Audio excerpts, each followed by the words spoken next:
구약의 위대한 역사, 가장 위대한 역사를 뽑으라면 아마 출애굽일 것입니다.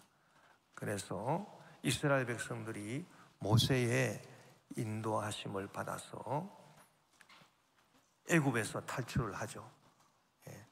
400년 애굽살이 청산하고 종살이를 청산하고 애굽을 탈출합니다. 그러고 난 다음에 광야를 들어가요. 왜냐하면 광야를 통하지 아니하면 하나님이 약속하신 복된 가나안 땅에 들어갈 수가 없습니다. 그래서 광야를 통과해서 가나안으로 들어가지요.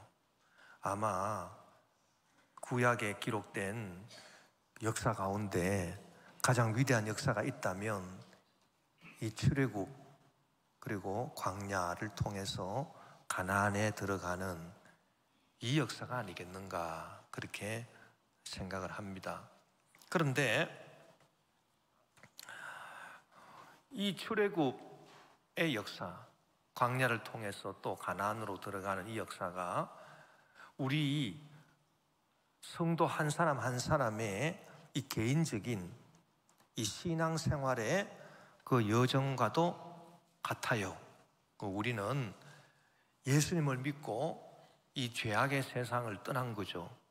그래서 죄악의 애굽을 우리가 떠난 것입니다. 우리가 예수님을 믿었다라고 하는 것은 이 죄악의 세상에서 사는 것이 아닙니다. 죄악의 세상에서 우리가 떠나서 구별되어서 살아가는 삶이 성도의 삶이죠. 그래서 우리는 이 죄악의 세상, 애굽이 상징하는 이 죄악의 세상을 떠났어요. 그러고 난 다음에 이제 하나님이 약속하신 땅, 영혼이 잘되고 범사에 형통하며 강건하고 생멸 얻되 풍성히 얻는 그 놀라운 젖과 꿀이 흐르는 이 축복의 땅 가나안을 향해서 우리가 지금 나아가고 있는 것입니다. 어떤 성도님은 나는 정말 내 형편이 이제는 가나안에 온 것 같다. 그래서 특별한 문제도 없고 또 특별한 질병도 없고 그래서 나는 참 하나님의 이제 축복을 받았어. 그래서 나는 지금 가나안에 와 있어. 그렇게 생각하는 성도님들도 계실 것이고 또 어떤 성도님들은 나는 아직도 내 생활이 광야와 같아. 그래서 여러 가지 문제도 많고 어려움도 많고 그리고 몸에 질병도 있고 이래서 이 광야의 삶을 하루속히 빨리 청산해야 되겠어. 내 마음이 진정 원하는 소원이 아직도 이루어지지 않았어. 그래서 어떻게 하면 이 광야 같은 내 삶이 빨리 청산이 되고 내가 정말 하나님이 약속하신 축복의 가나안 땅에 내가 도달할 수 있을까? 그렇게 생각하는 성도님들도 많이 계실 것입니다. 아마 잘은 몰라도 우리가 한번 따져보면 나는 이미 가나안에 와 있다 이렇게 생각하시는 성도님들보다는 나는 아직도 광야야. 내 삶의 어려움, 내 몸의 질병, 해결해야 될 문제들이 아직도 너무 많아. 그래서 어떻게 해야 빨리 이 광야의 삶을 청산할 수 있고 하나님이 약속하신 그 축복의 가나안에 들어갈 수 있을까? 그렇게 생각하시는 분들이 아마 훨씬 더 많을 것이라고 생각이 돼요. 우리가 신앙생활 하면서 우리의 참 주된 관심사가 바로 여기에 있습니다. 어떻게 하면 이 광야 같은 이 삶이 속히 끝나고 축복의 가나안에 들어갈 수 있을까? 이게 우리의 참 가장 큰 관심사예요. 신앙생활에 있어서. 그런데 우리가 이 신명기서를 자세히 읽어보면 우리의 관심사하고 하나님의 관심사가 참 달라도 많이 다르다라고 하는 것을 또 우리가 알 수가 있습니다. 우리의 관심사는 어떻게 하면 이 광야 같은 이 삶이 하루속히 청산되고, 너무너무 지긋지긋해, 문제, 질병 정말 너무 지긋지긋하다, 이거 빨리 청산되고 축복의 가나안에 들어갈 수 있을까? 이것이 우리의 관심사입니다. 그런데 하나님의 관심사는 그게 아니에요. 우리가 하나님의 사랑하는 자녀임에도 불구하고 우리가 광야에 있든지 가나안에 있든지 하나님은 그것이 중요하다 그렇게 생각하지는 않으시는 것 같습니다. 우리가 광야에 있든지 우리가 가나안에 있든지 그것이 하나님께는 전혀 중요하지 않습니다. 하나님의 관심사는 어디 있느냐 하면, 우리가 광야 같은 삶을 살아간다 하더라도 너희가 나와 동행하느냐, 내 말에 순종하고 나를 따라오고 있느냐, 여기에 관심이 있어요. 또 우리가 가나안에 축복된 삶을 지금 살고 있다 하더라도 하나님의 관심사는 너희가 이 가나안 축복된 땅에서 나를 잊어버리지 마라, 내 명령을 잊어버리지 말고 내 명령에 계속 순종을 해라. 혹시 너가 이제 살기 편하게 되었다고 염려 걱정 없고 건강하고 그렇다고 해서 나를 잊어버리고 내 계명을 무시하고 지키지 않을까? 그것이 참 두렵다. 그게 하나님의 생각이에요. 하나님의 관심사입니다. 그래서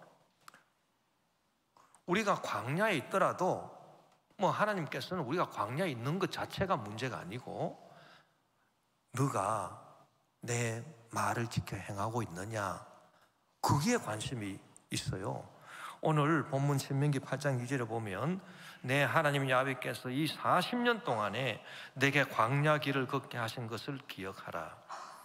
이는 너를 낮추시며 너를 시험하사 내 마음이 어떠한지 그 명령을 지키는지 지키지 않는지 알려 하심이라. 그러니까 우리가 광야에 있는 거, 어려움을 겪고 있는 거, 그게 중요한 게 아니고 네가 내 명령을 지키느냐 지키지 않느냐, 그걸 알고 싶다는 거예요. 하나님께서 참 하나님의 관심이 우리하고 너무 다르죠. 또 우리가 가나안에 들어가서 복된 삶을 누리고 있다 하더라도 하나님의 관심은 똑같아요. 신명기 8장 11절 14절에 보니 내가 오늘 내게 명하는 야훼의 명령과 법도와 규례를 지키지 아니하고 내 하나님 야훼를 잊어버리지 않도록 삼갈지어다. 이제 축복 받았다고 해서 날 잊어버리지 마라, 그 말입니다. 이제 우리가 가나안에 들어왔기 때문에 먹어서 배부르죠. 내가 먹어서 배부르고 또 가나안은 이 광야처럼 지나가는 길이 아니고 정착하는 곳입니다. 집을 지어야 되겠죠. 아름다운 집을 짓고 농사를 지어야 합니다. 거주하게 되며 또 내 소와 양이 번성하며 내 언금이 정식되며 내 소유가 다 풍부하게 될 때에 내 마음이 교만하여 내 하나님 야훼를 잊어버릴까 염려하노라. 야훼는 너를 애굽 땅 종되었던 집에서 이끌어 내셨다. 그러니까 우리가 복된 가나안에 들어와 있다 하더라도 하나님의 관심사는 똑같습니다. 너 삶이 이제 유복해지고 모든 것이 다 편안하다 해서 날 잊어먹지 말아라. 내 계명을 계속 잘 지켜라. 날 떠나지 말아라. 나와 동행하기를 원한다. 그러니까 광야에 있든 가나안에 있든 하나님의 우리에 대한 생각은 똑같아요. 여러분, 그렇기 때문에 우리가 무엇을 깨달아야 되느냐 하면 내가 지금 광야 같은 삶을 살고 있느냐? 내가 지금 이제 가난에 왔느냐? 이게 중요한 게 아니란 겁니다. 우리가 이 광야 같은 삶을 살고 있다 하더라도 주님과 함께 동행하기를 원하고 주님의 계명을 사랑하고 주님의 말씀에 순종하겠습니다 라고 하는 그런 각오를 갖고 우리가 실천하며 살아간다면 광야 같은 이 삶에 있어서도 하나님의 기적이 일어나는 거예요. 할렐루야. 그래서 오늘 본문 신명기 8장 3절 4절에 보면 너를 낮추시며 너를 줄이게 하시며 또 너도 알지 못하며 내 조상들도 알지 못하던 만나를 내게 먹이신 것은 사람이 떡으로만 사는 것이 아니요 야훼의 입에서 나오는 모든 말씀으로 사는 줄을 내가 알게 하려 하심이라. 이 40년 동안에 내 의복이 헤어지지 아니하였고 내 발이 부르트지 아니하였느니라. 광야같이 참 어려운 이 삶을 살아간 이스라엘 백성들 40년 동안 광야 생활을 했는데 하나님께서 그렇게 말씀하신 너희가 내 명령을 지켜 행한다면은 너희 조상들도 알지 못했던 만나를 너에게 먹이실 것이다. 실제로 이스라엘 백성들이 광야를 지날 때 기적을 체험했습니다. 먹을 것이 어디 있습니까? 광야에. 광야에서 농사를 지을 수 있습니까? 뭘 먹어요? 하나님이 기적으로 먹을 것을 주신 거예요. 아침에 일어나 보면 만나가 내려와 있습니다. 또 고기를 먹고 싶습니다. 하나님이 동풍을 불게 해서 메추라기를 또 보내주신 거예요. 참 먹고 마시는 이게 기적이죠. 광야에서 이런 기적이 일어나요. 여러분, 광야라고 해서 답답한 것만 있는 게 아니에요. 우리가 주님을 사랑하고 주님 뜻에 순종하겠습니다 이런 마음을 우리가 갖고 신앙생활을 한다면 내 삶이 비록 광야와 같다 하더라도 만나의 기적이 있어요. 할렐루야. 그리고 또 보니까 이 40년 동안 이 광야 생활하느라고 얼마나 힘들겠습니까? 여러분, 옷을 사서 입으면 이 옷이 몇 년을 가겠습니까? 한 3, 4년 갑니까? 그런데 이 이스라엘 백성들은 출애굽할 때 나온 의복을 그대로 입고 있어요. 옷 지을 데가 어디 있어요? 양복점도 없고 양장점도 없어요. 그래서 옷을 그대로 입고 있었는데 하나님이 기적을 베풀어 주신 거예요. 이 40년 동안 네 의복이 헤어지지 아니했다. 여러분, 이 기적 아닙니까? 축복의 가나안 땅에서는 만나의 기적이 없습니다. 의복이 헤어지지 아니하는 그런 기적이 없어요. 그러나 이 광야에는 그런 기적을 하나님 베풀어 주셨다는 얘기예요.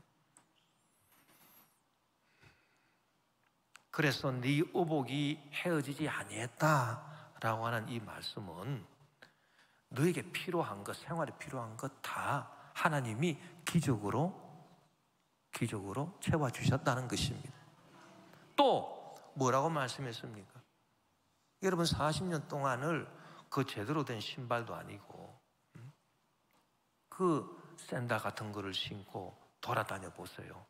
그 발이 성하겠습니까? 그런데 발이 부르트지 아니했다라고 하는 것입니다.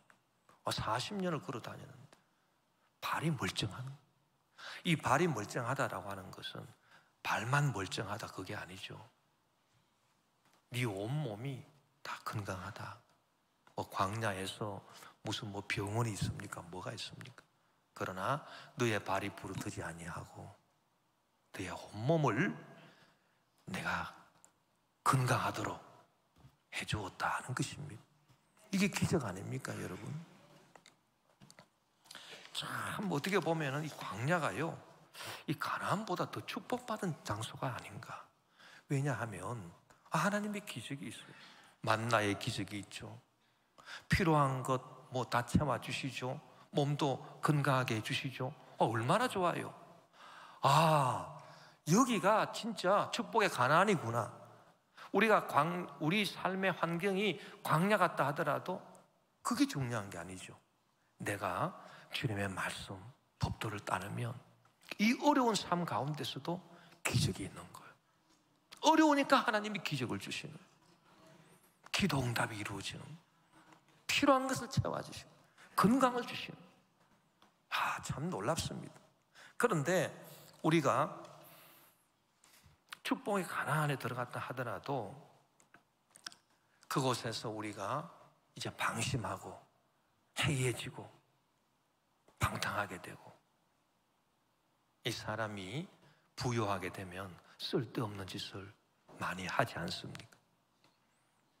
하나님 명령도 잊어버리고, 그리고 가나안에 들어가서 뭘 합니까? 농사를 지어야 돼요. 농사를 지어야 되니까 가나안 사람들한테 뭘 배워요? 농사를 배우죠. 그런데 가나안에는 이 가나안 사람들이 섬기는 바알과 아세라 신이 있습니다. 이 바알과 아세라 신이 뭐냐 하면 이 두 신이 이게 부부 관계예요. 그래서 이 부부가 관계를 하죠. 그러면 자식을 놓죠. 이 자식을 많이 놓으면 놓을수록 축복받은 거죠. 그것을 농사에 빗댄 것입니다.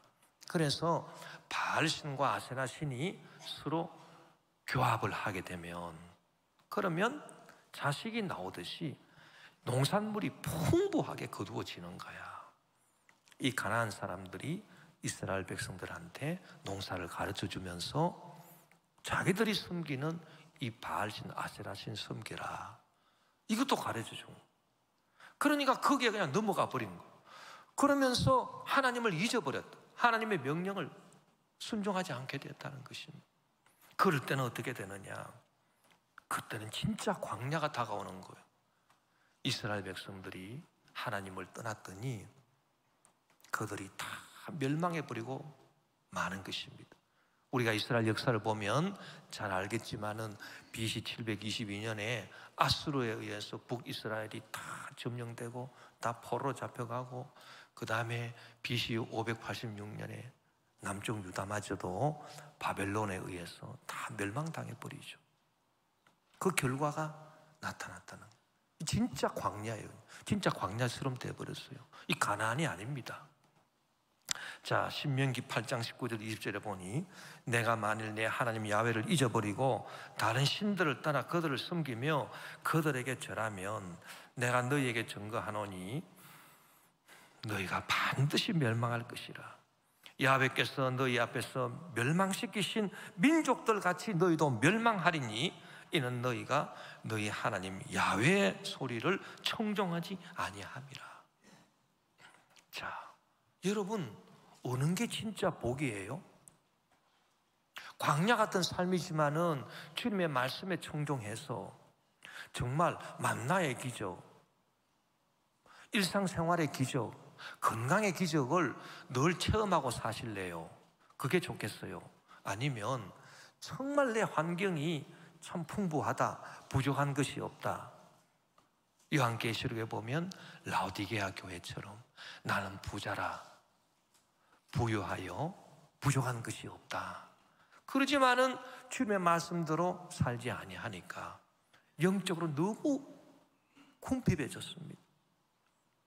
그 심령 속에 그냥 세상 것들이 가득하고 마귀 역사가 가득하죠. 우상 섬기는 것들이 가득하죠. 그러다가 멸망당해 버렸습니다. 여러분, 오는 게 진짜 좋을까요? 광야를 선택하시겠습니까? 가나안을 선택하시겠습니까? 뭐를 선택할 겁니까? 여러분, 그렇기 때문에 우리가 광야냐 가나안이냐 이게 중요한 게 아니에요. 내가 주님의 말씀을 따르느냐 따르지 못하고 있느냐, 이게 중요한 겁니다. 지금 내 삶이 광야와 같다 그렇게 생각하는 분들이 있다면 이 말씀을 꼭 명심하셔야 돼요. 주님, 하루바삐 내가 이 광야의 삶을 청산하고 축복의 가나안에 들어가게 주시옵소서. 그 기도도 참 중요하지만 그러나 그보다 더 중요한 급선무가 있어요. 그게 뭐냐 하면 주님, 내가 광야 같은 삶이라도 내가 주님 말씀 따르겠으니 주여 기적을 베풀어 줄 줄 믿습니다. 내 삶이 나중에 가나안 같은 그런 축복의 삶이 된다 하더라도 내가 절대로 주님을 잊지 않겠습니다. 내가 끝까지 주님 사랑하고 내가 축복받을수록 더욱더 내가 주님 잘 섬기기를 내가 원합니다. 그런 각오를 우리가 주님께 보여드려야 돼요. 그것이 광야 같은 이 세상을 우리가 지날 때 우리가 가져야 될 믿음입니다. 그래서 그냥 광야, 그냥 가나안이 있고 진정한 광야가 있고 진정한 가나안이 있어요. 진정한 광야는 뭡니까? 가나안에 들어갔지만 하나님을 순종하지 못해서 이 광야로 내쫓긴 게 진짜 광야예요. 진정한 가나안은 어디입니까? 이것은 우리가 비록 광야에 있다 하더라도 주님의 말씀을 따라 삶으로 기적을 체험하는, 이것이 진정한 가나안이죠. 그래서 중요한 것은 이제 딱 한 가지입니다. 복잡하게 생각할 필요가 없어요. 내가 어디에 있든지 주님과 동행하느냐, 주님 말씀에 순종하고 따라가느냐, 여기에 있는 거예요. 다른 것에 있지 않습니다. 내 영혼이 은총 입어 중한죄짐 벗고 보니 슬픔 많은 이 세상도 천국으로 화도다. 높은 산이 그친들이 초막이나 궁궐이나 내 주 예수 모신 곳이 그 어디나 하늘나라. 뭐 높은 산이든 거친 광야든 간에 내 주 예수 모시고 주님 말씀대로 살아가는 그곳이 바로 하늘나라예요. 할렐루야 찬양하세. 내 지은 죄 사함 받고 주 예수와 동행하니, 주 예수와 동행하면 그 어디나 뭐 광야든 뭐 가나안이든 그 어디나 하늘나라예요. 여러분, 우리가 이 광야의 삶이라고 생각이 될 때 무엇을 배워야 합니까? 주님과 동행하는 법을 배워야 합니다. 주님 말씀에 순종하고 주님과 동행하는 이 법을 제일 우선적으로 배워야 돼요. 내 생각을 주님의 생각에 맞추는 작업부터 해야 돼요. 주님을 따라가고 주님과 동행하고 주님 명령에 순종하려면 내 생각을 주님의 생각에 맞추는 작업부터 먼저 해야 됩니다. 그래서 사람이 이 생각이 중요한 거예요. 내가 주님에 대한 생각이 아니라 주님이 나에 대해서 갖고 계시는 생각, 그 생각에 맞추어야 돼요. 자, 우리가 주님에 대한 생각은 어떤 생각입니까? 광야 같은 삶을 살아갈 때 주님 속히 역사해 주셔서 속히 이 고생 좀 끝나게 해 주십시오. 속히 이 지긋지긋한 이 문제 좀 사라지게 해주시고, 아이고 이 지긋지긋한 이 질병 좀 제발 좀 속히 좀 고쳐주세요. 이게 우리가 주님에 대한 생각이죠. 그러나 여러분, 그 생각을 우리가 고집하면 우리가 주님을 따라갈 수 없습니다. 여러분, 우리가 주님을 따라가는 거지 주님이 우리를 따라오시는 건 아니잖아요. 그러면 주님이 우리에 대한 생각에 내 생각을 맞추어야 내가 주님을 따라갈 수 있죠. 주님은 나한테 대해서 어떤 생각을 하고 계실까? 여러분, 지금 한번 짧은 시간이지만 순간적으로 한번 생각해 보세요. 주님이 나보고 뭐라고 하실까? 야, 너 보니까 쓸데없는 걱정이 너무 많아. 제발 그 쓸데없는 걱정 좀 하지 마. 그거 마귀가 갖다 주는 거야. 아마 그렇게 우리 보고 말씀하실 주님이라고 생각이 돼요. 왜? 우리가 너무 쓸데없는 걱정, 근심을 많이 하니까. 그리고 주님 또 우리에 대한 생각이 어떤 걸까요? 아마 이런 걸 거예요. 너 아무 염려하지 말고 나만 믿어. 내 말에 순종만 해. 나와 동행하기만을 원해. 그러면 내가 만나의 기적 베풀어 줄 거야. 생활에 필요한 것 다 내가 기적으로 채워줄 거야. 발이 부르트지 않도록, 네 몸 털끝 하나 상하지 않도록 해줄 거야. 네 병든 몸도 다 고쳐줄 거야. 걱정하지 마. 아마 그게 주님이 나한테 하시는 말씀, 주님이 나에게 갖고 계신 생각이 아니겠나 싶어요. 그러면 우리가 이 주님의 생각을 받아들여야죠. 내 생각을 떨쳐버리고. 이게 여러분 회개예요. 회개라고 하는 것은 헬라 원어를 보면 메타노이아라고 하는, 메타노이아, 이게 뭐냐? 메타노이아가 뭐 주님 앞에 나와서 뭐 통곡하고 뭐 땅을 치고 이게 아닙니다. 메타노이아라고 하는 것은 생각을 돌이켜라, 생각을 바꾸라는 거예요. 무슨 생각을 바꾸라는 겁니까? 주님이 나에게 대해서 생각하시는 그 생각을 가지라는 거예요. 내가 주님에 대해서 생각하는 그 생각이 아니고, 내가 내 스스로 생각하는, 내 자신에 대해서 생각하는 그런 생각도 아니고, 주님이 나보고 어떤 생각을 하고 계실까? 그 생각을 찾아야 돼요. 그 생각을 가지라는 거예요. 거기에 내 생각을 맞추라는 겁니다. 이게 생각을 돌이키라, 메타노이아. 이게 회개죠. 여러분, 구약의 위대한 선지자 예레미야가 우리에게 분명히 가르쳐 준 게 있습니다. 주님이 나를 향한 생각, 주님이 우리를 향해 가지는 생각이 어떤 생각인가? 이걸 보니까 예레미야 29장 11절에 야훼의 말씀이니라, 너희를 향한 나의 생각을 내가 안다. 참이 내가 안다라고 하는 이 표현이 여러분 무슨 의미를 가지고 있다고 생각이 됩니까? 참 주님이 보실 때, 우리를 보실 때 너무 답답해서 그러시는 것 같아요. 야, 내가 너희를 향해서 가지고 있는 내 생각 있는데 그거 내가 알고 있어. 내가 알고 있어. 왜 이런 말씀 하십니까? 내가 알고 있는데 너희들이 잘 안 받아들인다는 거죠. 그게 참 답답해요, 주님이.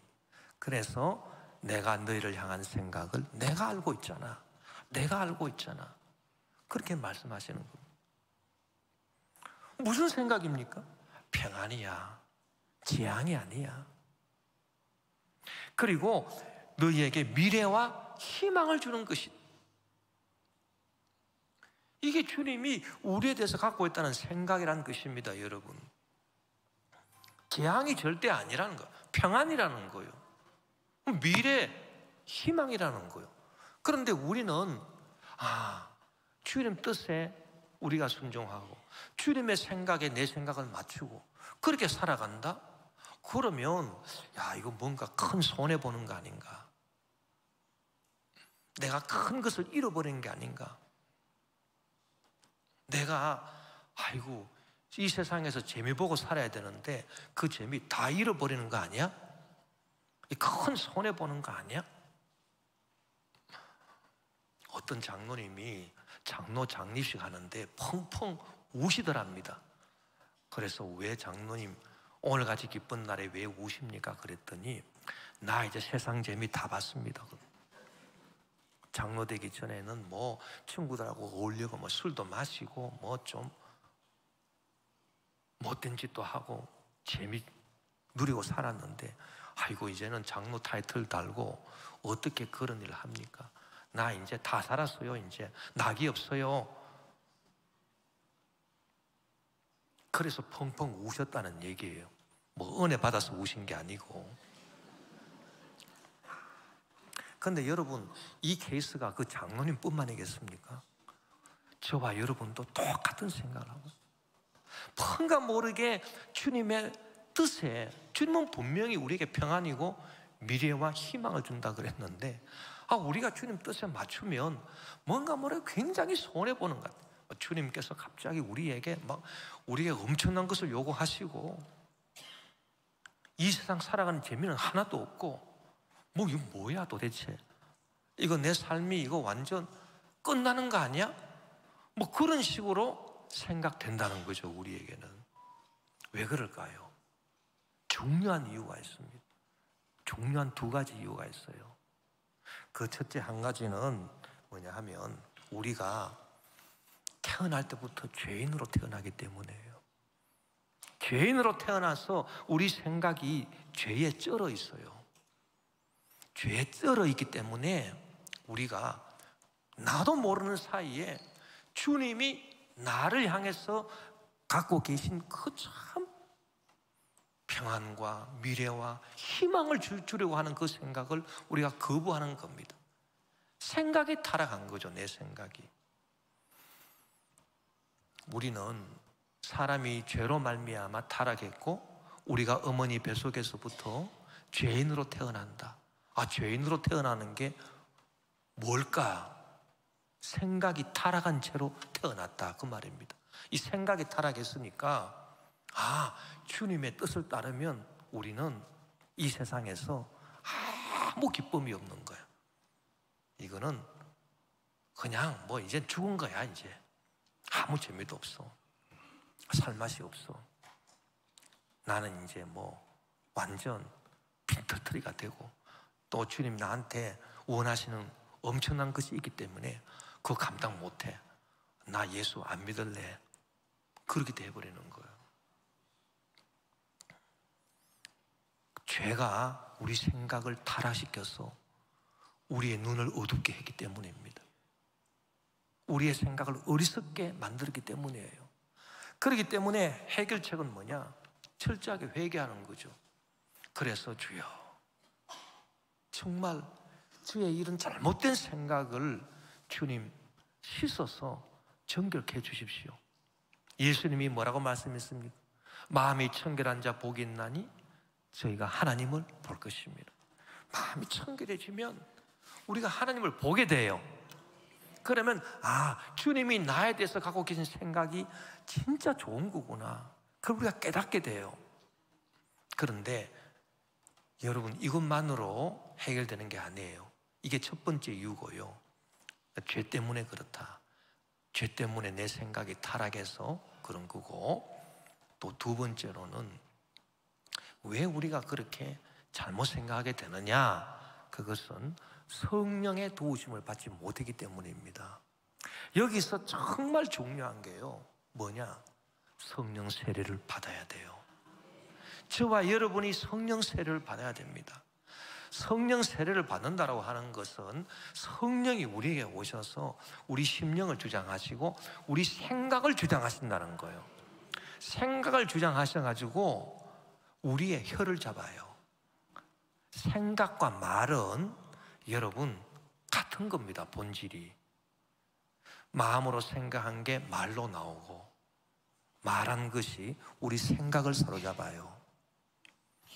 생각과 말은 본질은 같은 거예요. 성령이 오시면 우리 심령을 주장하시고 우리의 혀를 붙잡으세요. 그것이 방언이죠. 이 방언을 한다라고 하는 것은 단지 랄랄라 이런 게 아닙니다. 방언을 한다라고 하는 것은 내 생각을 성령이 붙잡아 버린다는 거예요. 성령의 생각이 붙잡히는 거예요. 그럼 어떻게 됩니까? 주님이 나를 향해서 가고 계신 생각, 그게 진짜구나. 그게 평안이었어. 그것이 참으로 그것이 나한테 미래와 희망을 주는 것이어서 깨닫게 됩니다. 그래서 저절로 내 생각을 주님의 생각에 맞추게 돼요. 그 효과를 내는 것이 성령 세례예요. 여러분, 우리 순복음 교단이 갖고 있는 위대한 점이 뭔지 아십니까?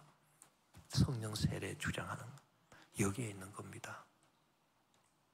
성령 세례 받고 방언으로 기도할 수 있어야 돼요. 또 성령 세례 받고 방언으로 기도하는 사람은 이제 성령 재충만 받아야 돼요. 그러면 주님의 생각, 주님이 나를 향해서 갖고 계신 생각이 얼마나 보배로운 거고, 그 생각에 내가 복종시키고 내가 주님 말씀을 따르는 것이 이제는 내 마음의 소원이 돼버려요. 소원이. 성령 세례 받으신 분은 다 그런 걸 체험할 거예요. 저는 1981년 5월 달에 제가 성령 세례를 받았어요. 성령 세례 받았는데, 제가 성령 세례 받기 전에도 제가 믿음이 참 좋았습니다. 제가 1980년 제가 대학을 졸업하고 제가 서울에 올라와서 대학원에 다니면서 제가 1년 동안을 새벽 기도를 한 번도 빠진 적이 없어요. 그때 군대 가기 전이에요. 그렇게 내가 믿음이 좋았어요. 늘 새벽에 주님 앞에 나가서 기도하고 그랬습니다. 내 나름대로 생각할 때 더 이상 믿음이 좋을 수가 없어요. 그런데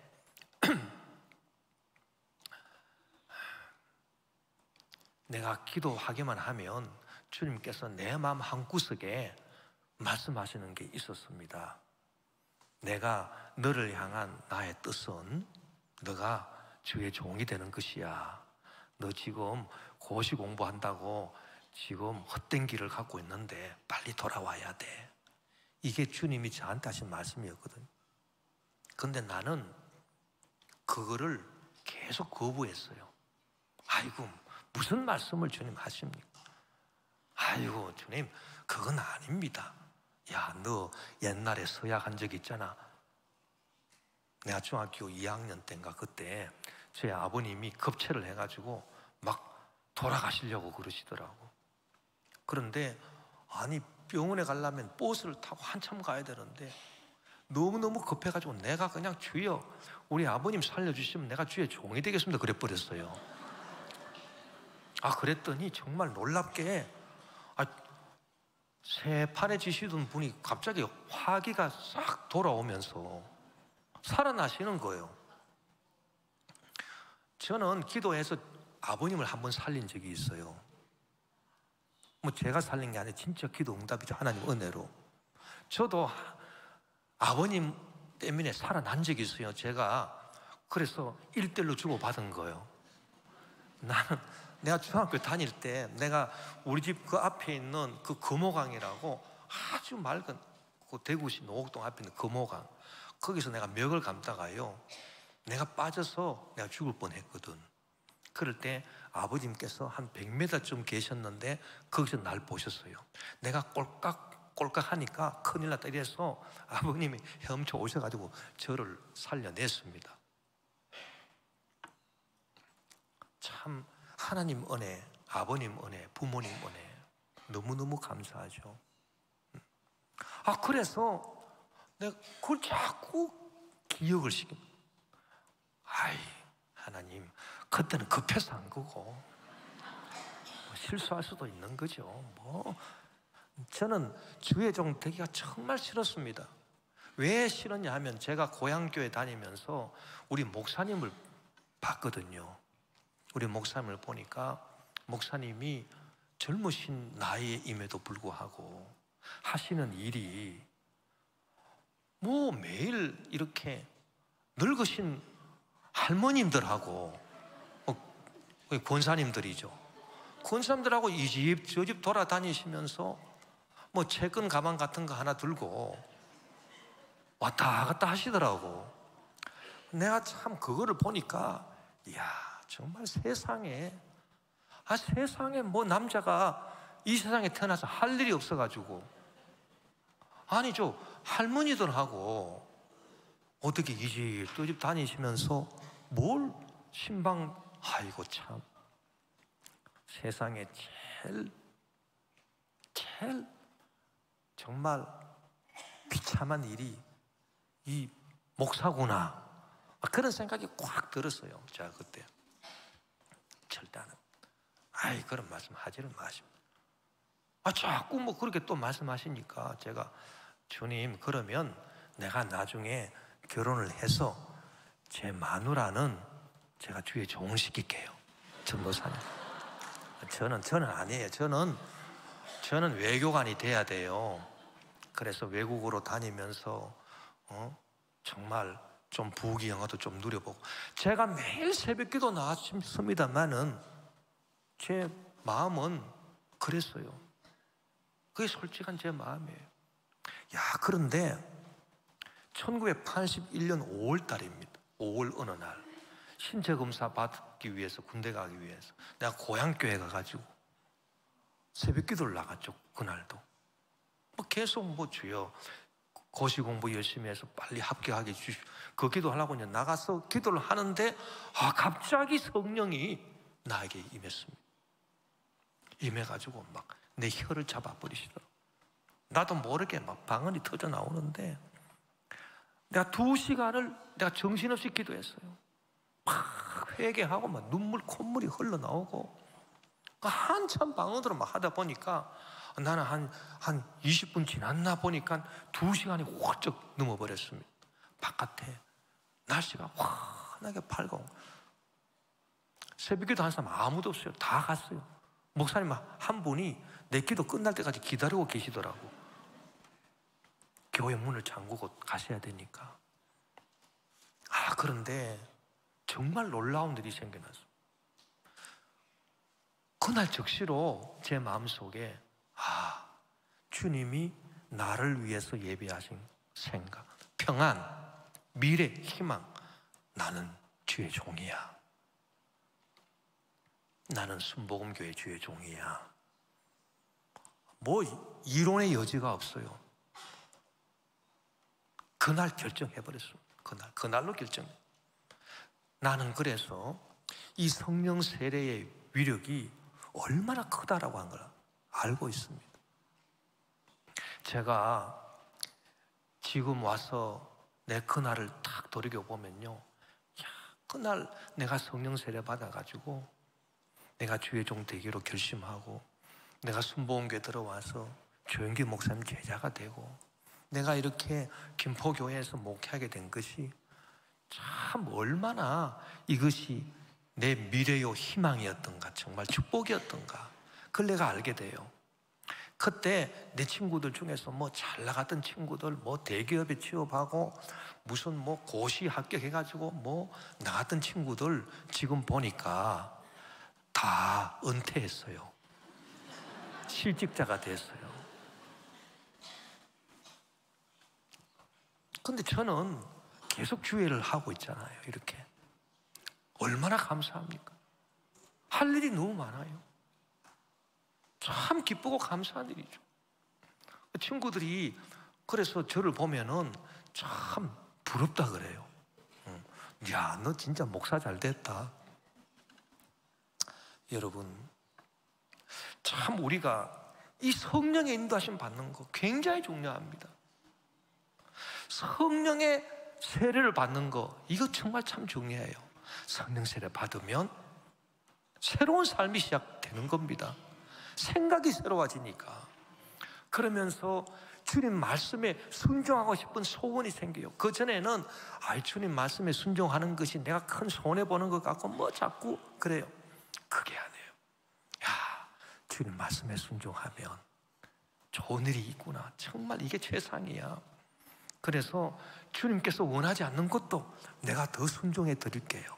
주님께서 요구하지 않는 것도 제가 더 순종해 드리겠습니다. 하나님이 나를 끝까지 돌봐주신다는 확신이 생기고요.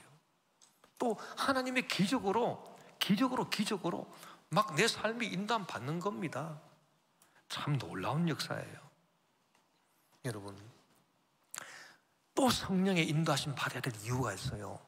그게 뭐냐 하면은 성령은 진리의 영이십니다. 그래서 우리를 진리 가운데로 인도해요. 여러분, 축복도 진리 가운데로 걸어가면서 축복을 받아야 그게 진짜 축복이에요. 진리가 아닌 거짓으로, 진리가 아닌 잘못된 길로 걸어가면서 축복을 받은 것 같은 사람들이 많아요.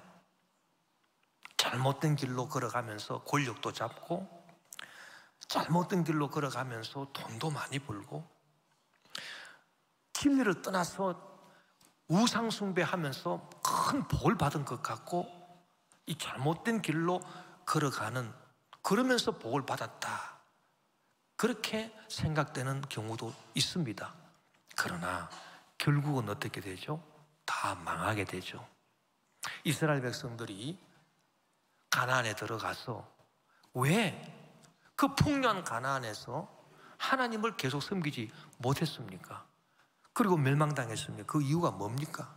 그것은 그들이 성령의 인도하심을 받지 못했기 때문이에요. 진리로 인도하심 받지 못했기 때문이에요. 그러니까 세상적인 부여만 추구하다가 주님을 잊어버리고 결국은 망해버린 것입니다.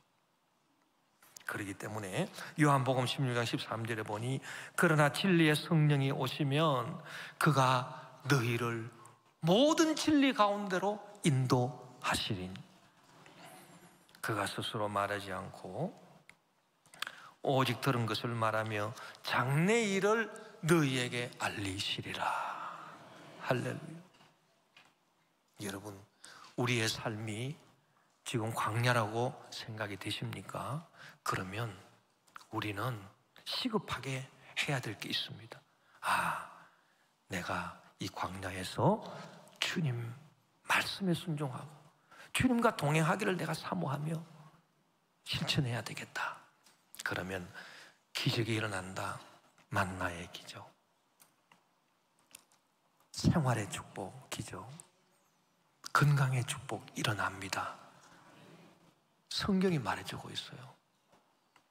그러면서 또 우리가 성령 세례받고 성령의 인도하심 받기를 간절히 사모하며 기도해야 돼요. 그리고 뭘 우리가 각오해야 할까요? 주님, 내가 나중에 가나안에 가서도 내 형편이 가나안처럼 됐다 하더라도 내가 절대 주님을 떠나지 않겠습니다. 내가 그때 더 주님 사랑하고 더 내가 주님 말씀에 순종하겠습니다. 그런 각오를 우리가 갖고 기도를 해야 돼요. 그리하면 하나님께서 우리를 반드시 축복의 가나안 땅, 진정한 축복의 가나안 땅으로 인도해 주실 겁니다. 할렐루야. 오늘 말씀을 우리가 생각하면서 주님, 참으로 주님과 함께 동행하는 나 자신이 되기를 원하고 이 일에 성령이 도와주시기를 간절히 기도합니다. 또 오늘 우리에게 주신 이 주님의 살을 먹고 주님의 피를 마실 수 있도록 주님 축복해 주시옵소서. 오늘 이 성찬을 대할 때 성령이 도와주셔서 내가 주님의 뜻에 기꺼이 순종할 수 있게 도와주시고, 이 성찬을 대할 때 모든 죄가 사함받고 내 모든 죄가 사함받고 내 모든 병이 고침받는 기적이 광야에서 일어난 것처럼 이 자리에서 일어나게 도와주시고, 저주의 문제가 사라지는 기적이 이 자리에서 일어나게 도와주시고, 주일 할 수 있는 위대한 축복의 사람이 되게 해 주옵소서.